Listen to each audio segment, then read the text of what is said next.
All right, it is week 9. There are 11 in the whole class, so we're almost done after this week. We got 2 more to go. Exam 4 is the big thing that you've got early on this week. So Monday and Tuesday, July 25th and 26th, exam 4 is going to be open.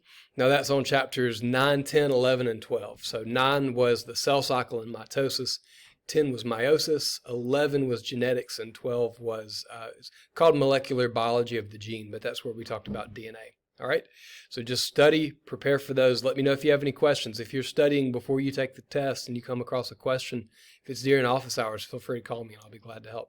All right. This one's a little bit longer. It's like 75 questions, so I'm still going to give you a minute per question. But none of y'all have been taking the whole amount of time on the test, so y'all don't let that scare you at all. Just make sure you're prepared for it and you're going to be good as far as time goes. All right. After that, so here's the good news is that we've got one more test after this week. It's going to be our final, and it is not comprehensive. It's just a regular test. And then also the good news is it's only on 2 chapters. That's the fewest amount of chapters that we've had a test on all semester. So worry about exam 4 this week. But as you start to prepare for the final should be a really good chance to finish with a solid grade. If you've made it this far in the class, you should be able to finish with a good exam grade at the very end. All right. So only one chapter video you need to watch this week. It's chapter 20, which is on viruses, archaea, and bacteria.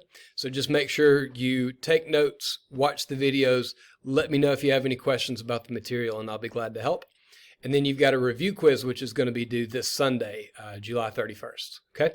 Now the review quiz, this one's a little bit different. One of the things we have to do in this class is we have to measure how good students are at being able to identify different types of bacteria. So the way we're going to do that is through this review quiz. This time the review quiz is going to be in a folder. And when you open it up, the quiz is going to be there. But at the top of that folder, you're going to see a bacteria identification guide. Now, this is a Word document, and what it is, it's going to walk you through how to identify the different types of bacteria. So just make sure that you use that. You can use that during the quiz. That's perfectly okay. All right. Use that. It's going to be really helpful. We will talk about this in chapter 20 about how to identify the different types based on their color, when you do a gram stain and based on their shape.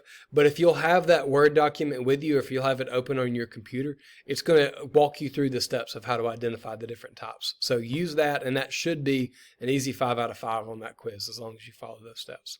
Okay?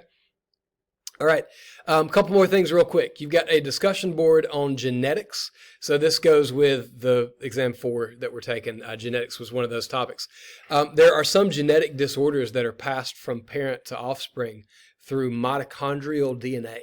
And scientists have discovered a way to prevent those from being passed on, to prevent genetic disorders from being passed from the parent to the offspring. But it's kind of neat. It requires the use of a donor egg. So anyway, this was a news story that I heard a few years back. Thought it was interesting. It related to what we talked about. And then they've done another update a couple years ago too. So what I want you to do is open up that discussion board. There's a couple links for you to listen to. And once you've listened to those, the different thing about this one is you're going to leave 2 different posts. You're going to leave one post where you talk about like the pro or the positive of this type of technology and this type of research that's being done. And then I want you to write down a con or a negative. So it's got instructions, just read through those. But instead of replying to another student, you're going to make 2 separate posts. One for why you think this is a positive thing that they're doing, and then one just list a potential negative. And here's the thing, I've had some students in the past that were like, I can't believe you want me to, agree with this or disagree with this. We're not doing that. What I want you to do is just think of things that could potentially be good and things that could potentially be bad. I'm not asking you to argue one side or the other. All right. The last thing you have is a genetics lab. Now, let me give you a heads up. This is probably the longest lab that we have all semester. And the reason is there's a lot of, I'm going to say math. Most of it is not terrible, but there's a lot of like ratios and things that are involved. So even though we did chapter 11, the genetics chapter, like we covered that last week, you're going to do the lab this week. Now it's going to get you to figure out probabilities. You're going to do a lot of Punnett squares and ratios and things like that. But we're also going to do something called chi-square analysis.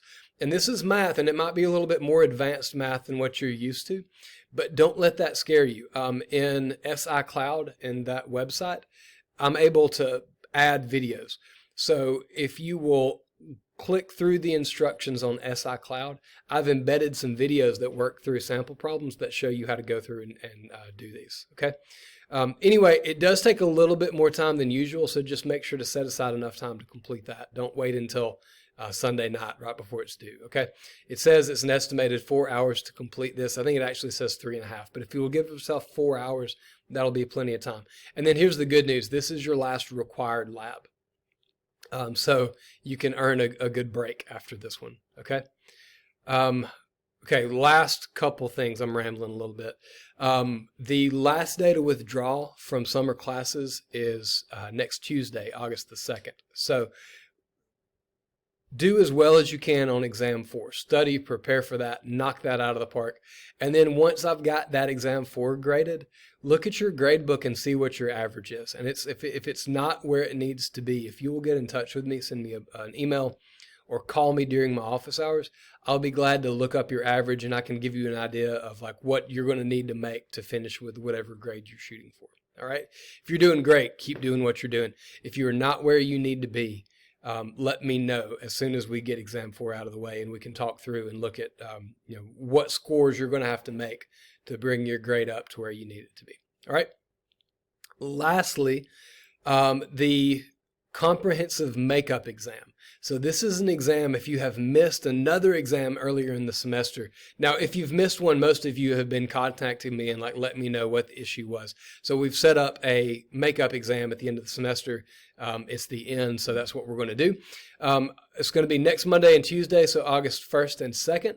The comprehensive makeup exam, comprehensive means that it covers all the material that we cover in this class. So it's going to be on exams 1 through 4.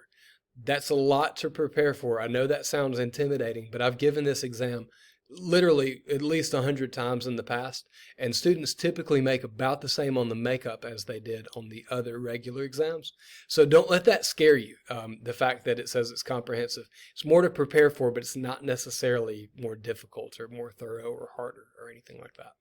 All right? So that is it. Let me know if you have any questions. Now, let me give you a couple heads up.